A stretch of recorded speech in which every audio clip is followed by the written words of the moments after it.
Good afternoon and good morning, everyone. We'll just give everyone a few minutes just to join. I see Doug, who's dialing in from the southeast east of England, is having a few connectivity issues, so he's joined just in time.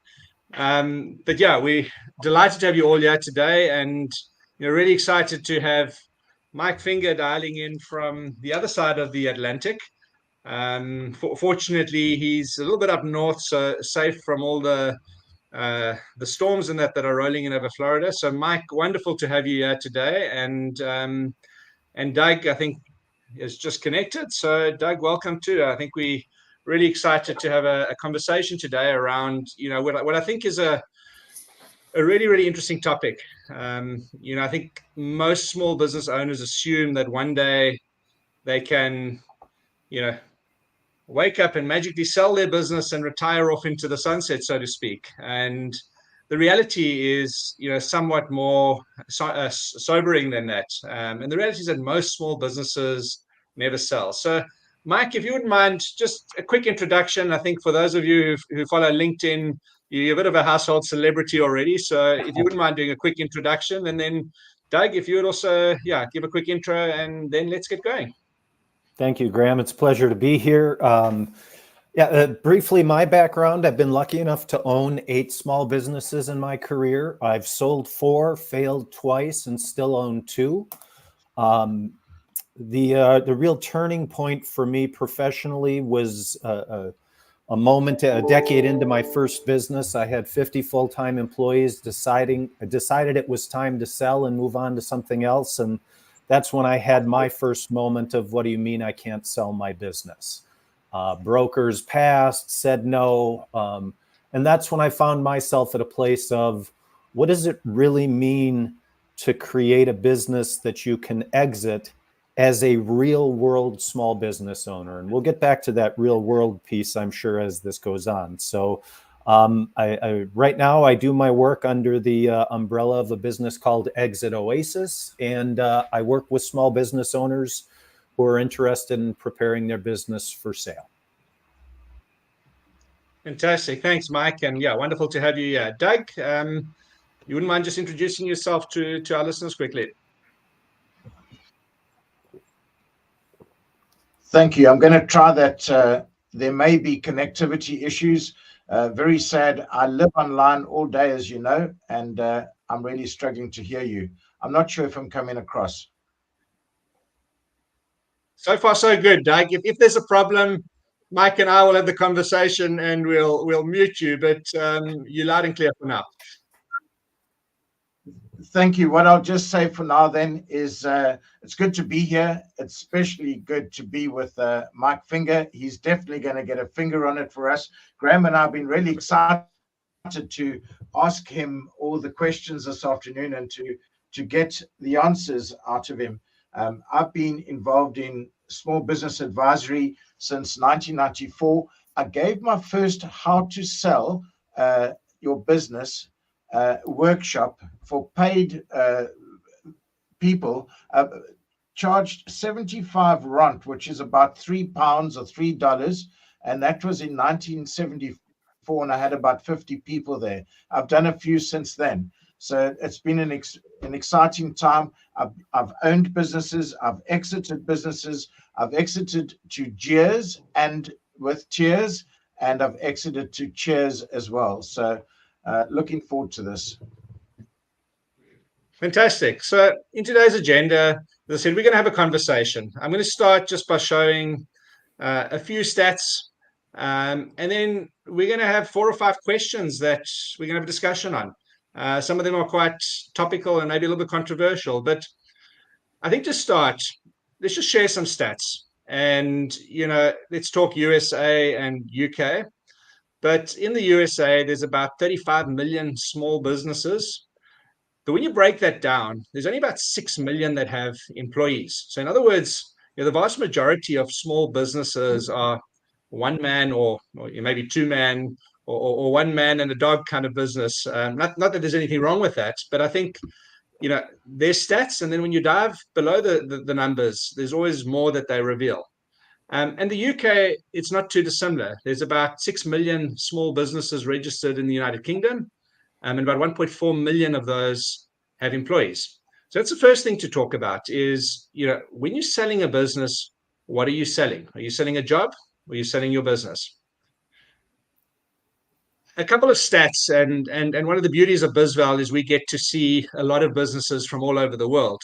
But the first one I want to touch on is that almost 60% of business owners, there's probably more, have never sold or bought a business before. Okay, which means that sort of 6 out of 10 business owners, even though they have an idea or wanting to sell their business, haven't done it themselves. So there's a lot of things that business owners don't know that they don't know in the process, and there's a lot of assumptions that get made. And as we chat today, I think we'll uncover some of those. But I think we obviously love to ground our discussion in numbers, and I think this is a key stat just to frame the conversation. The second one is we always talk about owner dependency and how reliant businesses are on their owners. 6%, or only 6% of business owners that we work with or have worked with over the last 3 years are able to go on holiday for more than a week without being contactable. I mean, that is an absolutely scary stat because it basically says that without the owner there, the business can't function properly. So that's something else we'll dive into, and I'm sure Mike's got a few stories to share along those lines as well. And then the other point I want to talk about is that 47% are respondent or not despondent of our respondents are dependent on one or maybe two key clients. Okay, so they've got profitability, they've got revenue, but that one key client leaves and their business is in trouble. So these stats are really, really important. They set the scene, I guess, for what's a conversation that we really need to have.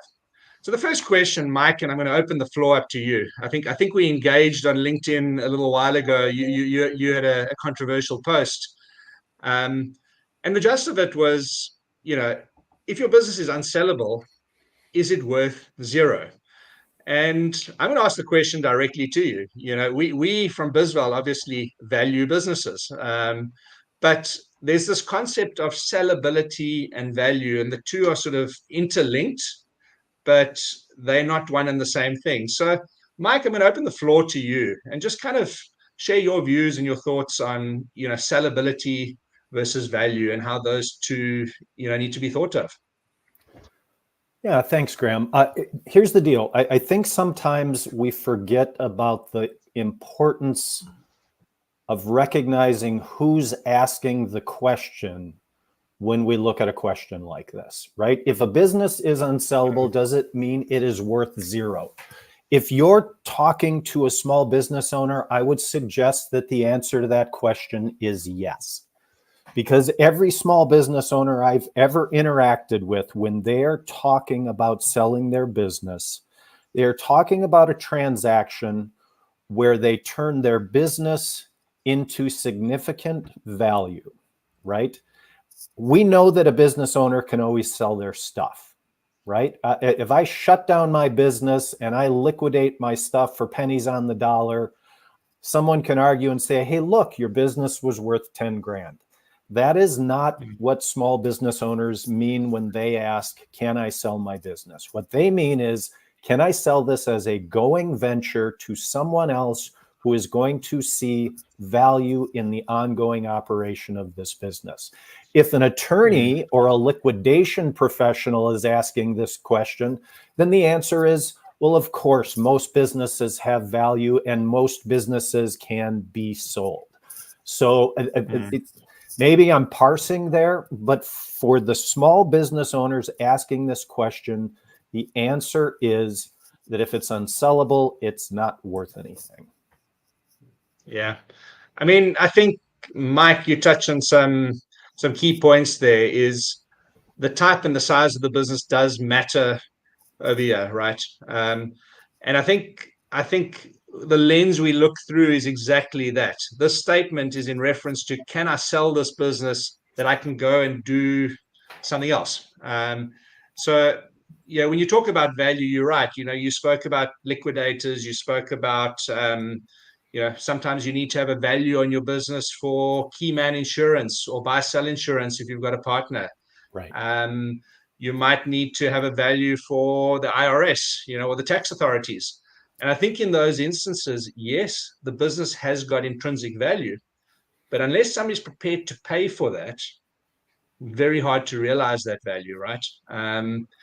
Absolutely. And Doug, I mean, if that value even exists, Graham, that's ultimately, to me, the challenge for small business owners and professionals to build a bridge between, right?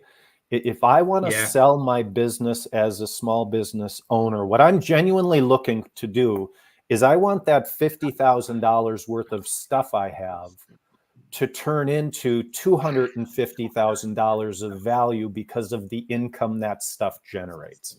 If that's not the story we're telling, if that's not the transaction we're doing, I don't think we're really selling a business.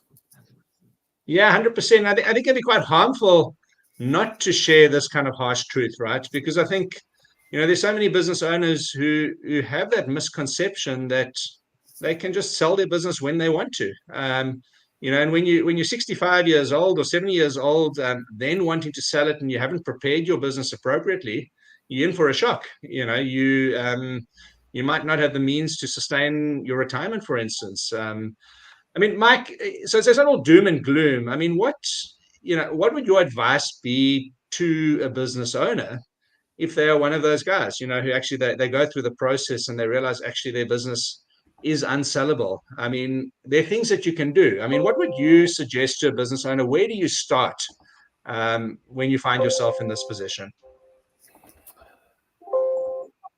I have 3 hours of answers to that question, so I'm gonna step back from that for a second, and I want to acknowledge the doom and gloom comment, because I get that pushback a lot when I share this information, and we know the stats, right? You and I, we know the numbers out there say that less than 20% of small business owners will ever sell successfully. Mm-hmm. That is the world that we operate in as small business owners. And I don't take the only way to view that as doom and gloom is if you believed that it was the opposite, right? That you believed that it was likely you were going to sell. No, that's not the case. Here's the reality that we live in, and how do we adjust and change accordingly? That to me, my moment of wake up about where my business actually was and where it could take me was the moment. And I think that's true for most small business owners, because I think most small business owners are doers, they're problem solvers, and they are unclimbable wall overcomers, right? I mean, that's who small business owners are, but they have to know where they are. If they think they're somewhere else. And so for me, that doom and gloom, that's a wake-up call, right? It's not a depressing thing. It's a moment of, hey, I'm not where I thought I was. I want to be somewhere else. And how do I do that? And that's the question you asked me. So let me give you a 30-second answer to that. I address that with owners by asking 3 simple questions. Are your results desirable? Can a buyer duplicate your results? And can you document your results? There's 100 other details we could talk about, but if you can answer yes to those 3 simple questions, you are well on your way to getting into that 20% that can sell. So I'll leave it at that. Yeah, I mean, I'm going to give Doug an opportunity to respond here, because I mean, you spoke about 3 things, and I know Doug has had a lot of background in the sort of coaching space as well, and he also always talks about, what are the 3 things that you are doing. Doug, I don't know if you want to add a few comments. I think Mike's covered it very well. I've enjoyed it, Mike. It's definitely no reason to panic for a business owner. They often come up and panic. But, it's like hearing your car can't be sold because it's a little banged up. But here's the thing. Your car isn't worthless because it's a bit banged up. Maybe it just needs a tune-up. maybe it's your business is just too dependent on the owner. Maybe the systems don't run without constant supervision. And what Mark spoke about, he spoke about building a bridge. Generally, if a business is unsellable, it's not attractive because there are some critical gaps that need attention. And the good news is you can get your business into shape. And trust me, with the right planning, the unsellable business may just surprise you. Yeah, and I think Doug, it's a good point, and I think we will talk a little bit later around how you do that and can you do that on your own, because sometimes you do need an objective set of eyes to kind of help you along that journey. If you think about an athlete training for the Olympics, they always have a coach and somebody that kind of helps them see their blind spots and that. And I think and that's something we'll talk about just now. I think it's really important to have somebody who is in your corner and not telling you what you want to hear about your business, but telling you what you need to hear, so that you can do something about it.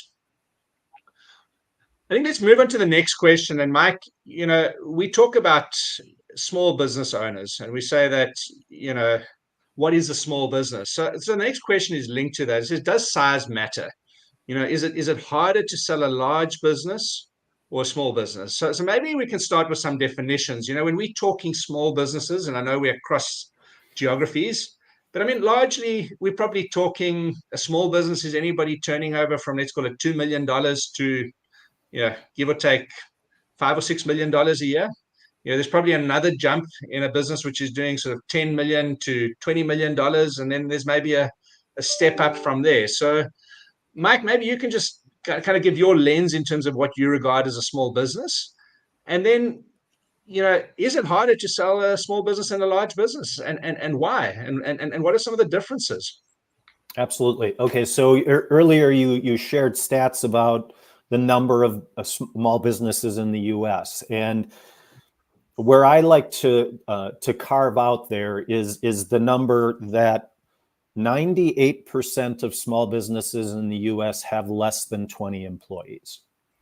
So the entire market is those businesses, right? We got 2% left over if we count larger businesses. For me, the definition usually is, I try to simplify it, 5 million in revenue and less, that's a small business. Once you get above that number, you start to have solutions, resources, and other options that truly small businesses don't have. And I know again, when we're in the professional space, if you deal with $30 million businesses and $60 million businesses, and I deal with some of those, but if you deal with those folks, you can go, oh, well, they're small and compared to the $3 billion monster they compete with. Okay, I get that. 98% of business owners own a business with less than 20 employees. They are the market that I talk to. And here's the simple truth to this question.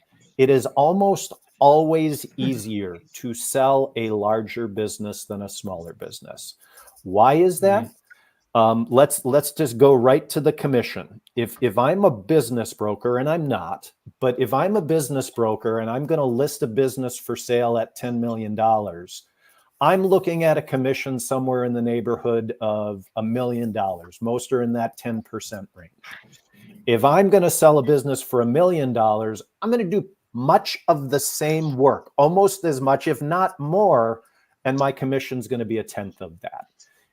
There are more well-funded buyers for larger businesses. They're buying for different reasons. Does size matter? It does. It is almost always harder to sell a smaller business, and the smaller the business, the harder it is to sell. And I don't mean complexity. I mean, there's just not that as many people out there looking to purchase that business who have the funding to do it. Yeah, I mean, I think it's a fascinating question. I mean, I'll use another analogy. If you think about it, right? A public business, how easy is it to buy or sell a public or a listed business? You go to your broker or to your stock exchange, and it's like transferring money from your bank account to somebody else's bank account. It's that easy, right? The bigger the business, the more sophisticated it is usually. But I think you talk about those incentives, Mike, is that the professional advisors play in that space. And I think that's a big challenge for smaller businesses is actually where do smaller business owners go to get the right kind of advice and support? Because the more sophisticated attorneys and deal advisors and you can throw whatever label you want to on that M&A professionals and sounding all fancy, but Yep. they're not incentivized to play under the 5 million space. And then you've got the sort of, dare I say it, the £1 Charlie kind of let's do a deal kind of guys Right. spewing what is often nonsense advice to business owners. So how does a small business owner actually know, the advice that they're getting and the support that they're getting? How do they know that that's legitimate? I mean, that's a real challenge. So, Doug, maybe you want to just kind of give a view on that, and then I'll give Mike an opportunity to respond. Thank you, Graham. Very good question. That so often you can go to Google reviews, find out good information there, but why not just question that advisor that you're going to work with? See if they have any sector experience, if they've worked with businesses your shape and size. Just through having a conversation with them, you're probably going to work out if they're understanding or they know what's going to make your business easier to sell or harder to sell. You spoke about larger businesses being easier to sell. That is often because they run like clockwork, and the small business owner has not made such robust systems, and there's too much ownership dependency. There's more people in the bigger business, and that's why these larger businesses can often attract higher multiples. They're more likely to fetch premium prices. So yes, size does matter. How can you get people to know if they're dealing with the right people? Well, Trustpilot, Google reviews, and then ask for references. I think that's a good start. Yeah, Mike, I'd love to hear your thoughts. How do business owners know that they're getting legitimate advice and talking to the right people? Yeah, let me give a comment on that, but I want to hit rewind for just a second first. I want to make sure that what I said earlier and what we're saying isn't misunderstood. Clearly, selling a large business is a complicated endeavor, right? I'm not suggesting that's simple. But if I have a $200 million business that kicks off 15 million in EBITDA, that's going to be a complicated transaction. But to your point, Graham, I'm going to have M&A professionals and attorneys and all sorts of folks involved in that process, helping me solve for that problem. And I'm probably going to have 7 potential buyers chasing that business. So it's complicated, but it's relatively easy to get a deal done when all is said and done. Now let's back down the scale, and you've got a small business that does $100,000 in revenue. You take home $15,000 a year, which essentially means you're almost working for free. You can't afford a professional to help you. That is going to be a hard transaction to get done because, again, you're back to selling your stuff because there's no income there to generate anyways. And again, when we look at the marketplace, there's way more of those businesses compared to the other, right? So when we talk about how hard is it to sell a business, that's what I'm referencing. And then you face a very difficult question for that small business owner, and that's the one you're asking. How do I get that deal done when I can't afford professional support to do it, when the business doesn't justify paying for it? I've had the occasion of sitting in the room when a small business owner in that situation is presented with an offer that, because of the debt situation of the business, means the seller will have to bring money to the closing table to sell the business. It's not that they walk away with less. They actually have to bring money to the table to close the deal. That is the reality for small business owners. How do you overcome it? We're back to that wake-up call moment. You overcome it by first recognizing that that's where you are, and recognizing that as soon as you possibly can, because if you're at a place where like, I got to sell today because, I got a diagnosis on the phone or something like that, you're in real trouble. If you're 5 years out from that, what do? My advice is simple. You start taking a lunch period once a month and you set it aside for this topic. And you start learning about this topic and understanding what makes a business sellable. And you start to see that you're going to start making decisions in your business slightly differently. And over time, what happens is that 1 or 2 degrees of change over a time period results in a massive curve and a massive improvement in the business over time. So that would be my answer, my longer answer to that very short question. Yeah, I think it's there's no quick wins here, right? It takes time, and you've got to do your homework. You've got to engage, educate yourself. And I think that's important. Business owners are naturally problem solvers, and if you've got enough time, you can do that. You don't have to take the first dodgy broker that arrives in your door promising to sell your dreams, right? So we've spoken a bit about big businesses, small businesses, businesses worth zero. What are some of the big red flags that make a business unsellable? I mean, we talk about this all the time in exit planning and investment readiness and this, but Mike, I mean, maybe some war stories from your, from your journey in terms of business owners that you've come across, and they just, wow, man, I'm going to sell this business, and then you peel behind the layers. You have that first conversation with them, and you like, within those first 15 minutes, I'm sure you can say, dude, there's some red flags here. What are those red flags that make businesses or smaller businesses unsellable? Let's start with the big one. You're not making enough money. It's a very simple answer, but I think it is the biggest reason that most small businesses are in that unsellable space. If you're not paying yourself a market rate salary, and then in addition to that, making a profit that is considered healthy in your industry, that's where you need to focus.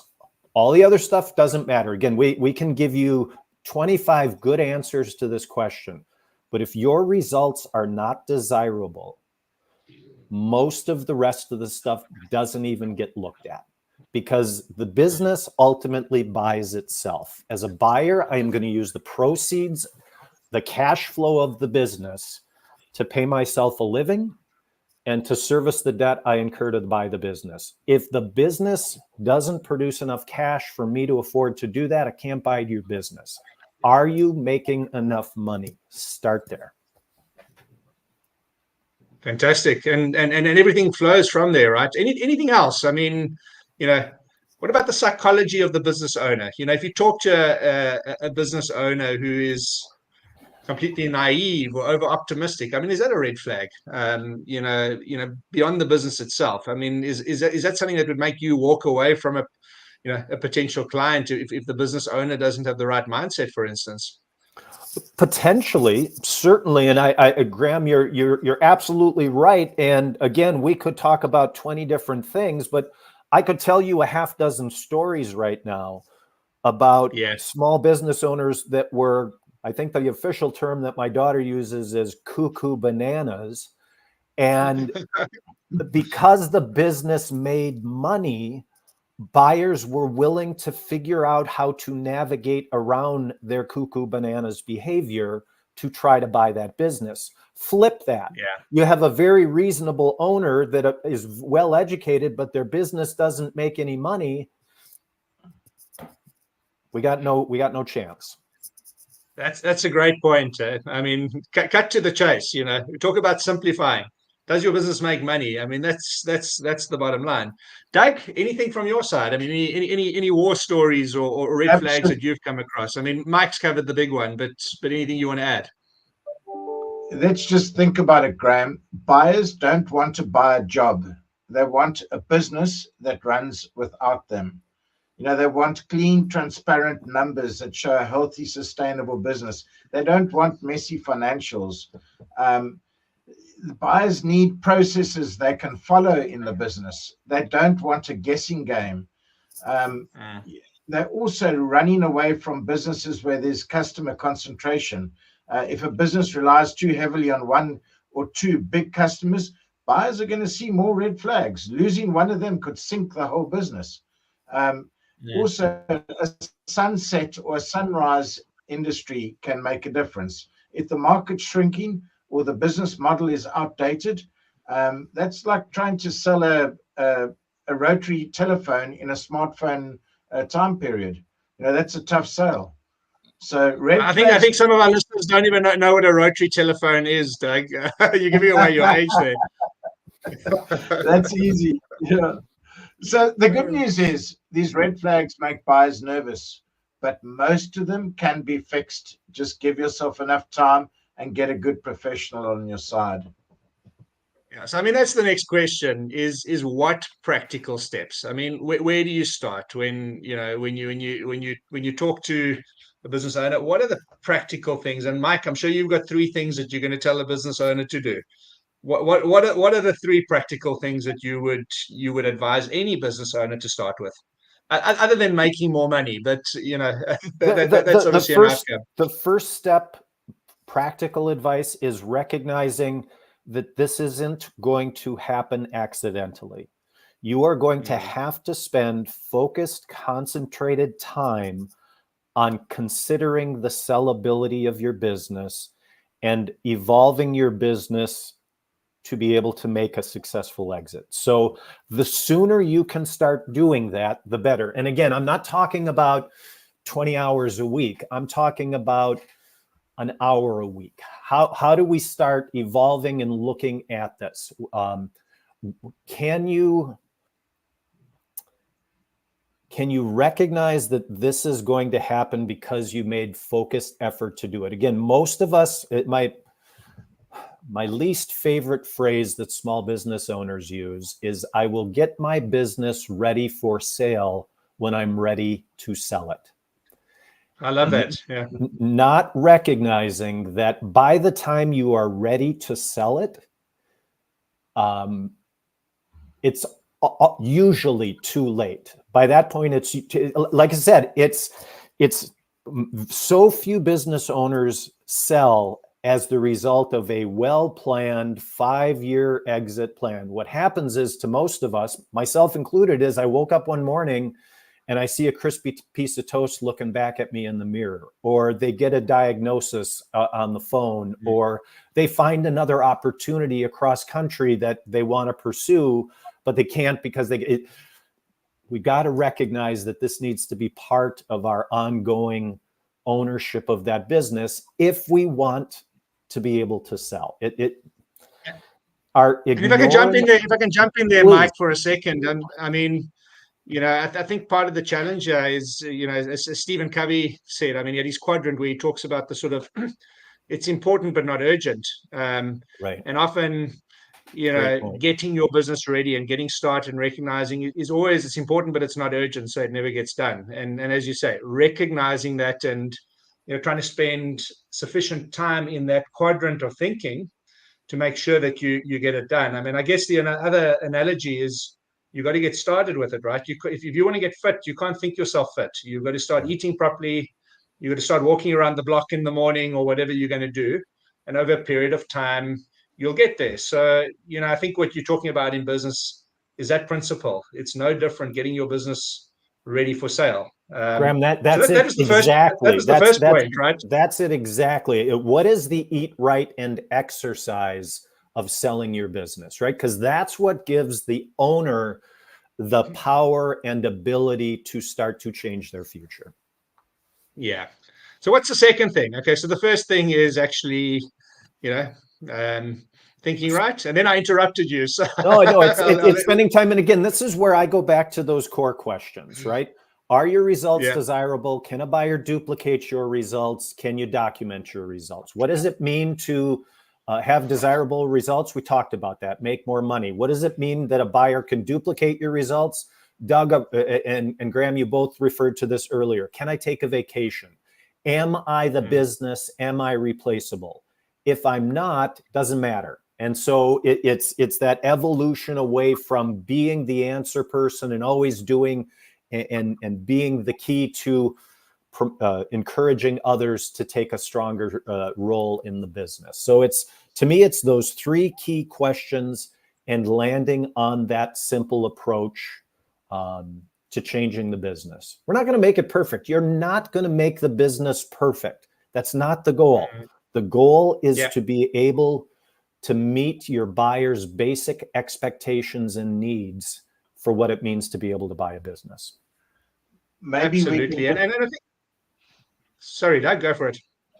Thank you, Graham. Maybe I can just add in and just say, it's all about making your business run without you. Stop being the glue that holds everything together all the time. As I said earlier, the buyers want a business. They don't just want another job. So, you could be leaning in too hard onto one or two customers and, spread the risk. Also show growth and growth potential. So show the buyers that the business can grow beyond what you've built already. Talk about other revenue streams or start developing second, third, and fourth revenue streams. A business that runs on autopilot with growth potential, that's what buyers are after. I think just the last point I want to make on this before we kind of get to the last sort of question is, you also have to put you've got to put the hat of a potential buyer on and understand that. Because if you understand what a buyer is looking for in your business, it kind of gives you some clues, right? So, and this is where understanding different types of buyers is important. We don't have time for all of that today. Is it a financial buyer that wants to buy the business just to make a good financial return? If you're running a surf shop down in Florida or in Muizenberg in Cape Town, and you want to sell it to somebody who kind of wants to retire and keep themselves busy, or maybe that's a different story. But understand who your buyer is and what they want to achieve. That will also give you clues as to what are the things you need to focus on. And in this instance, we talk value. Usually we're talking a financial buyer, somebody who wants to generate a return out of the business. But there will always be those other use cases. The one warning I want to give here is I so often hear sellers say, I want to find a strategic buyer. I'm going to find a strategic buyer who's going to pay me a lot, even though I'm not making money. They want my customers, or they want my how many LinkedIn followers do you have? My 3 million LinkedIn followers must be worth a huge amount of money. Let me just say this, is that forget about it. For most small businesses, that's not going to happen. That's the 1 in 1,000 or 1 in 100. You're far better off focusing on, the 99, realistic selling scenarios if they exist, not the one strategic that could, win the lotto ticket for you. Graham, to me, the bottom line is selling isn't just about finding the right buyer. It's about being the right business. Yeah. Well said, Doug. Yeah. So I'm going to move on to a last question and then just open the floor for any questions. So, the question is, how can advisors, and this is not a sales pitch in any way, but Mike, you've built and sold and closed 8 businesses, okay, and now you're passionate about helping other business owners, not make the same mistakes and all those sorts of things. But how can an advisor assist in the process? Like what's the superpower that an advisor brings? And why do you advocate for that? Well, it's a great question, because it's a challenging environment for advisors and owners alike. And what do I mean by that? We've talked about this small business marketplace, and what we know is that most advisors are trying to find that 2% business owner, right? Most advisors are looking for that large, and for all the reasons we've talked about. They're easier to sell. I can make more money doing it. And the challenge that creates is that I sell into and I preach into that 2%, and that leaves the 90% miseducated or uneducated about what the reality for them is going to be. So let's set aside those advisors that are focusing on the 2% for now. And I'm going to answer your question for the 98%. Those advisors who are working in that market. And my advice to them is to meet the owner where the owner actually is, not where you would like the owner and the business to be. And again, for me, that translates a move from complexity to simplicity. Most advisors in this space make their money because they've mastered the complexity of what you write on page 17 of a purchase offer, blah, blah, blah, right? I mean, that's valuable, but way more deals don't get done because my results aren't desirable, because the business is too dependent on the owner. So my answer, advisors need to meet the owner where they are and help them move forward from there. Mike, I think that's really profound, because often advisors want to sell something, okay, rather than actually understand what is the problem that the business owner has. And the business owner might not even want to sell their business. Many business owners are quite comfortable being self-employed, and perhaps the advice to them should be, forget about selling your business, but make sure that you put aside, 10% or 15% of your earnings every month into a 401 or into a pension plan. That might actually be the best advice for many business owners. And I remember, I think one of the first conversations you and I had probably 2 years ago. I think it was that far back. You asked me the question when we launched BizVal. You said, "What are you doing for the 98%?" And I think we've also crafted how we've gone about business is we want to be talking to the 98%. We want to make information accessible to the 98%. That's why we have webinars like this, with guests such as yourselves, that we can get this message and word far enough. Do we make any money out of this? No. But does it help us, I guess, further the cause of helping growing entrepreneurs to make better decisions? Absolutely. And I think that is absolutely, essential. When you're talking to advisors as a business owner, if you're listening, is ask yourself, do they have my best interest at heart? Or are they just telling me what they want me to hear so that they get my mandate or they get my business? And, it's a tough question to ask, because as a business owner, you want to be helped. But sometimes, you got to ask those questions. Doug, I'll let you wrap up, and then we can take some questions and closing thoughts. Thank you, Graham. And wise words again, Mark. Thank you. I often speak about a complexity ceiling, and we've had many discussions about this, Graham. And every business owner, I believe, has a complexity ceiling, and it's the advisor that can help the owner pierce that complexity ceiling, raise their game, and prepare and get the business ready for sale. If you think of it, a good advisor in a sale is like a seasoned guide on a tough hike across the country. They know the terrain. They also know the shortcuts, and they know how to avoid the bogs and the alligators and the cliffs. So they help the owners see around corners, identify issues, see that there's deep ownership dependency. And, they just, with the right advisor, you're not selling a business, you're really selling confidence. So to me, the short answer, advisors spot problems early. They help owners see around corners. They guide with the valuation. They make sure it's a fair, independent valuation, and they streamline the sale, and they increase your chances of success. Fantastic. So, Mike, we're going to take some questions. So if anybody's got any questions, please include them in the chat. I know this has been very much a Q&A session as we've gone along.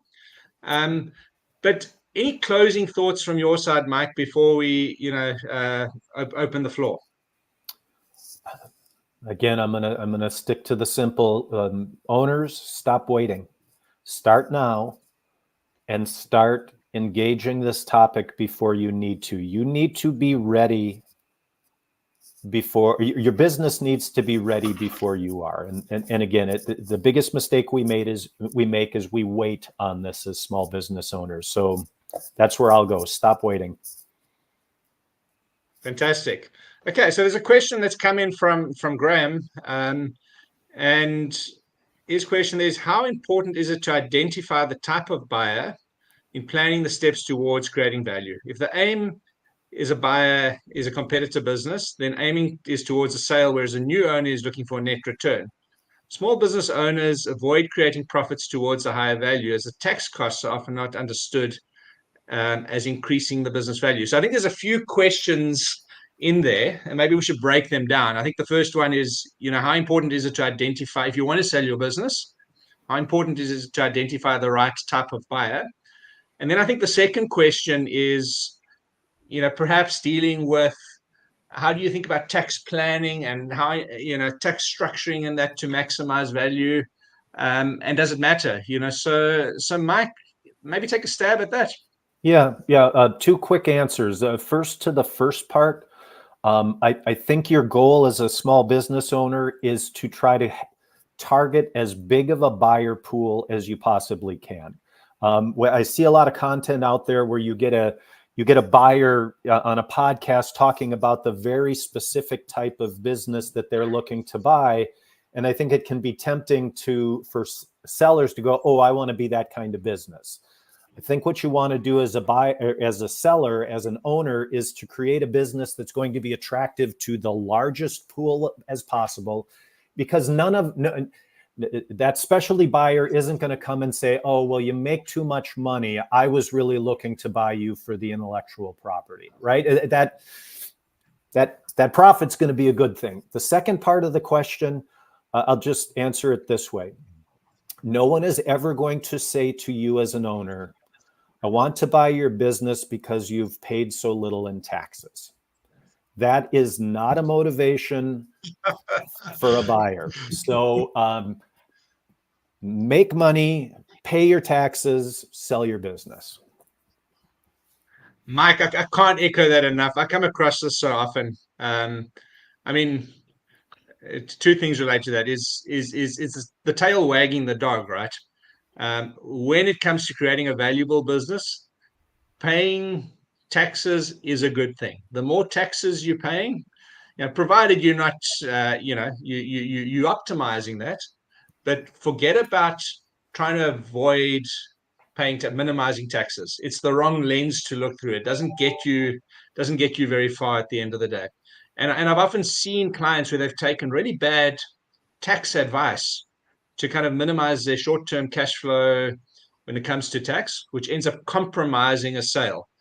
So when it gets to due diligence on bigger deals, tax penalties, tax risks, and I've seen deals fail post due diligence even, Yep. before signing, when some of these sort of tax structures have come out. So my simple advice, particularly in the market we're talking to, is keep your taxes simple and pay your taxes and focus on growing profits. Nothing more to say on it than that. I'm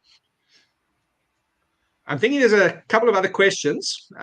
This is from Justine, and Justine says, I'm looking from a buyer's perspective and had a bad experience so far with a business broker. My assumption is that brokers should want to understand both seller and buyer needs. Okay, so it's less of a question, rather a comment, but Mike, your thoughts on that? Yes, please. Business brokers engaging both buyers and sellers. I am incredibly sympathetic to the broker job. That is a tough job. There are brokers who do it exceptionally well, and there are brokers who are miserable human beings, and more of the first, less of the second, please. Yeah. Doug, any thoughts from your side? I know in the UK market, it's quite polarized, right? There's a variety of brokers across the spectrum, but I'm sure you've got a few thoughts on that. It's just that important to find the right one, and make sure that they're good to go. Do your research, chat to people. I'm not a business broker by all means, and I'm not a M&A advisor, but I deal with them and speak to them on a daily basis. So if you want to find out who's good, give me a shout. Yeah, I think also just on that, is, a friend of mine always says, when people are giving out advice and that, he's got a simple question. His name's Garth, and he says to me, just always ask them what they've built. If somebody's saying, hey, you can build a lead funnel and become, earn $3 million in a week by following my recipe. Okay. Ask that person, what have they actually done and what have they built? And the same comes with brokers. Ask which businesses they've sold. Ask to go speak to the sellers of those businesses, the buyers of those businesses, and do your due diligence. In that way, you'll get a real feel for who's legit and who's not. I think a lot of buyers, sellers equally, don't do that basic research. I think that's just a very practical tip. I think we'll take one more question, and it's from Tobias. I guess it's quite a South African specific question, but Mike, you can talk about this in a US and Doug maybe a UK context. It says, what is your opinion on structured deals? I feel like there's been a change in South Africa, and more people are open to selling their business through a structured deal rather than a cash deal. Curious to hear your thoughts. So I think, to maybe phrase that differently is, I think there's a lot of assumption that when you sell your business, the value is X, you get a check and you walk out the door tomorrow. A structured deal, I guess, is either a combination of some purchase price upfront, some earn out, maybe a loan in the US, an SBA loan or something to actually help you buy the deal, search funds. What are your thoughts on that, Mike? I mean, in the sort of small business space, are they common, becoming more common, less common? And I'll offer a perspective on the South African market in a second. Sure, but most deals that I see, and I think most deals that get done in the US have a component piece of seller financing. There's compelling reasons to do that for everyone involved because it keeps the owner supportive and engaged, and it puts them in a position where they want the buyer to be successful. And so those deals happen. A thing to keep in mind for both parties there is bankers make money. And by being in seller financing, I'm essentially becoming the bank. So the buyer should understand that the seller who does that is going to expect to be paid for that ongoing risk that they're carrying. But yeah, it's pretty common here in the States for that to be part of a structured deal. Yeah, I mean, I'll say one thing on this, and it's a very simple view. The more ready your business is for sale, so all the things we spoke about later, the less the chances of having to do a structured deal. Okay, so if you take the extreme of that, if your business isn't able to demonstrate those profits, somebody's going to want they want to buy the business, you're going to stick around to prove that you can deliver the results. So the more ready you are, the less chances are that you need to take a structured deal. As a seller, a bird in the hand is probably worth two in the bush, right? So at the end of the day, structured deals are there. They're there to protect, and protect the risk of the buyer. So yeah, if you don't want a structured deal, spend time on getting your business ready. Would you rather spend 2 or 3 years before doing a sale getting it ready? Or would you rather spend 2 or 3 years after doing a sale working for a new boss who you may or may not like, so that you can earn out your value? That's the equation for me. And there's no right or wrong answer, but you've got to think about what works for you. Well said, Graham. Cool. So guys, thanks very much. I mean, I think, Mike, always a pleasure to have you in a session, whether it's a podcast or a webinar. I mean, I'm sure our listeners have really enjoyed listening to you today. Doug, as always, from the UK, and it's so great just to be able to connect across the world and realize that, the challenges and the problems are the same whether you're sitting in London, Cape Town, or Wisconsin. I was going to say New York, but Wisconsin's a bit of a little bit away from there. But Mike, just closing word for our listeners, and Doug, and to everyone who's been here today, thank you so much. If there's any other questions, feel free to reach out to us, either by LinkedIn. You've got our contact details. Mike, I'm sure, as well, will be very open if you want to connect via email. Reach out to him too. So, Mike, any last words from yourself? Just to say thank you, Graham, and a genuine pleasure. And again, the last push to small business owners: don't wait. Engage the topic now. Doug? it's been good being here, and I've thoroughly enjoyed it. And I'm available if anybody wants to reach out and have a conversation offline. They can find me on LinkedIn. Fantastic. Thanks, everyone. Enjoy the rest. For those of you in the States, enjoy the whole day. For those of you in the UK or South Africa, it's an hour or two away from 1 o'clock. So thanks for joining us, and we'll connect with you soon. Graham, if I can say one last thing, it all starts with a great valuation. You have to get the sales pitch in. Hey? Thank you. Thanks, Doug. Cheers, everyone. Guys. Thank you. Bye-bye. Bye. Ciao.